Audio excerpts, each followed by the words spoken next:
अस्सलाम वालेकुम प्रोफेशनल्स। उम्मीद करता हूँ कि आप सब खैरियत से हैं।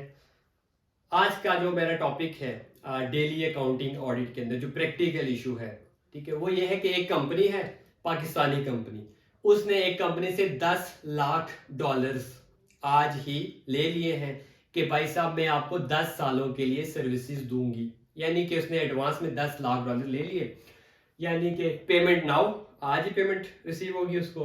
परफॉर्मेंस ऑब्लिगेशन बाद में करेगा, यानी कि आईफआरएस 15 क्या कहता है, रेवेन्यू तब रिकॉर्ड करो जब परफॉर्मेंस ऑब्लिगेशन सेटिस्फाई हो।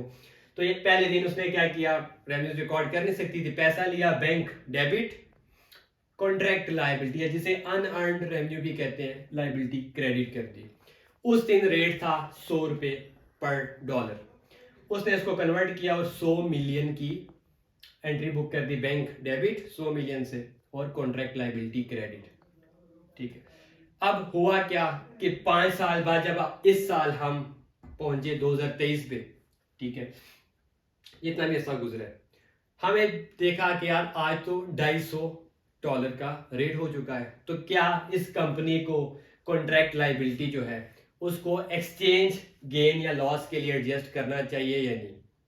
ठीक है, फिर हमने जब इस पर सर्च किए तो हमें पता चला कि यार ये तो एक contract liability is a non monetary item, यानी कि इसकी immediate next transaction, monetary item क्या होता है जिसकी इमीडिएट नेक्स्ट ट्रांजैक्शन कैश में होती है।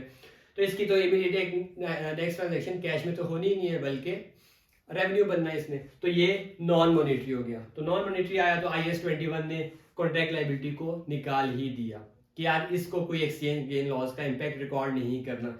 यानी पहले दिन 100 रुपया डॉलर था, उस पर जो रिकॉर्ड हो गया। उसके बाद ओपनिंग बैलेंस, इंटरेस्ट और जो भी कॉन्ट्रैक्ट लायबिलिटी का टेबल बन जाएगा।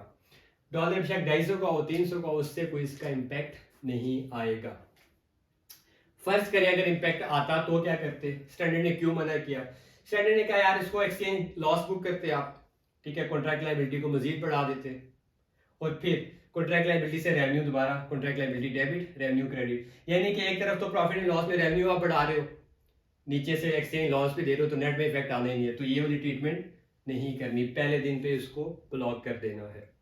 ओके, तो यहां तक तो क्लियर हो गया कि contract liability is non monetary, so future के एक्सचेंज गेन लॉसेस को बुक नहीं करना। जो डिस्काउंट रेट यूज हुआ था उसकी प्रेजेंट वैल्यू करने के लिए, ठीक है, क्योंकि 10 सालों पर ऑब्लिगेशन सेटिस्फाई होनी थी, तो जो भी डिस्काउंट रेट है उसका क्या करना है? तो स्टैंडर्ड ने साफ साफ ये बात लिखी है कि यार डिस्काउंट रेट को भी नॉट चेंज, ठीक है, डिस्काउंट रेट को भी आपने चेंज नहीं करना। यानी कि जिस रेट पर आपने कंपाउंडिंग की है उसी रेट पे डिस्काउंटिंग कंपाउंडिंग होती रहेगी, आपने उसमें कोई चेंज नहीं करना।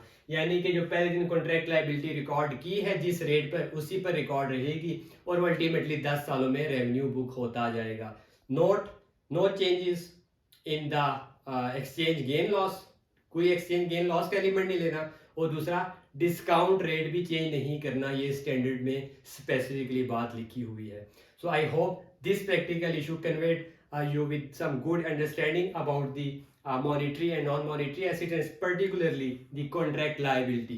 So contract liability जिस दिन पहले रेट पर रिकॉर्ड होगी पहले दिन वही रहेगा, उसकी वैल्यू भी चेंज नहीं करनी और डिस्काउंट रेट भी चेंज नहीं करना। So I hope this is clear.